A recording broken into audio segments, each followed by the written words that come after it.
अगर तुम्हें लगता है कि IBPS क्लर्क 2026 देने के लिए आपको अभी भी पढ़ते रहना काफ़ी है, तो आप सबसे बड़ी गलती कर रहे हो। इसलिए इस वीडियो को बिल्कुल भी स्किप मत करना, क्योंकि मैं इस वीडियो में आपको 50 डेज मास्टर प्लान देने वाला हूँ। अब मैं आपके सामने 50 डेज मास्टर प्लान रख रहा हूँ, या तो आप इसको नोट कर लीजिए, चाहे तो आप स्क्रीनशॉट भी ले सकते हैं। फेज वन हमारा चलेगा सिर्फ 20 डेज, डे 1 से लेकर डे 20 तक। इसमें हम फाउंडेशन अपने जो कमजोर रहेगा उसको कंप्लीट करेंगे और हाई वेटेज टॉपिक को मास्टरी करेंगे। इसमें हमारा टारगेट रहेगा कोर कॉन्सेप्ट स्ट्रॉन्ग करना और सबसे ज्यादा स्कोरिंग टॉपिक्स पर 100% कमान लाना। इन 20 डेज में कौन से आपको क्या करना है, डेली टारगेट आपका रहेगा सिंप्लीफिकेशन अप्रॉक्सीमेशन के 20-20 क्वेश्चन लगाना, नंबर सीरीज में मिसिंग और रॉन्ग नंबर के 15 क्वेश्चन लगाना, क्वालिटी क्वेश्चन के 15 क्वेश्चन लगाना। कॉन्सेप्ट बिल्डिंग में हम करेंगे डेटा इंटरप्रिटेशन के बेसिक सेट्स रोजाना 2 सॉल्व करेंगे, जैसे कि टेबल हो गया, बार ग्राफ हो गया। साथ ही साथ अर्थमेटिक के कोर चैप्टर्स जैसे कि percentage, ratio, profit and loss के फॉर्मूलाज और बेसिक शॉर्टकट रिवाइज करेंगे। रीजनिंग एबिलिटी में हमारा डेली टारगेट रहेगा inequalities 10 questions, syllogism 10 question, alphanumeric series and coding decoding 15 question. Next puzzle and sitting arrangement को भी हमको रोज करना है। रोज कम से कम 4 से 5 पजल लगाना जरूरी है, चाहे वो फ्लोर बेस्ड हो, फ्लैट बेस्ड हो और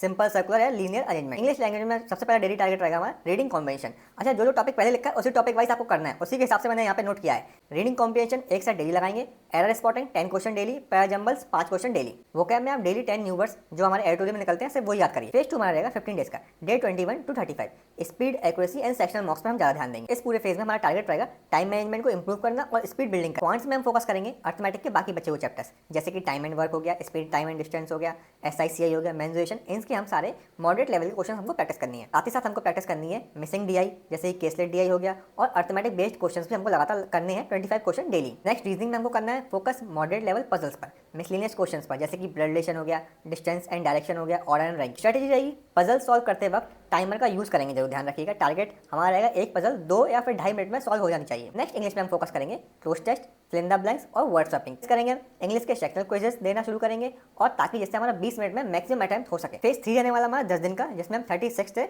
45 डेज तक, जिसमें हम फुल लेंथ मॉक्स पर स्विच हो जाएंगे और उसको एनालिसिस करेंगे।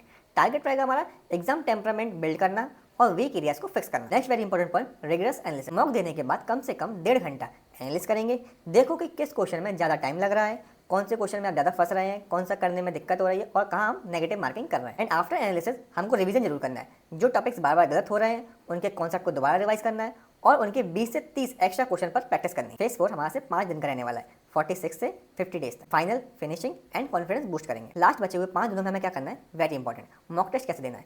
अब आपको डेली मॉक टेस्ट देने की कोशिश, सिर्फ ऑल्टरनेट डेज पर एक मॉक टेस्ट दो, ताकि बर्नआउट ना फील हो। साथ ही साथ हमको रिवीजन करना है अपने शॉर्ट नोट्स से। इंपॉर्टेंट फॉर्मुलाज हो गए, स्क्वायर क्यूब रूट्स हो गए और टेबल्स को सुबह सुबह डेली पढ़ना है। एंड वेरी इंपॉर्टेंट, लास्ट के दिनों में आपको अपनी मेंटल पीस पर बहुत ज़्यादा ध्यान देना है। आप चाहते हैं कि IBPS PO प्रीलिम्स की लास्ट वीक स्ट्रेटेजी में शेयर करूं, तो आप मुझे कमेंट करिए IBPS PO, इससे आपकी बहुत हेल्प हो जाएगी। तब तक के लिए जय हिंद, जय भारत।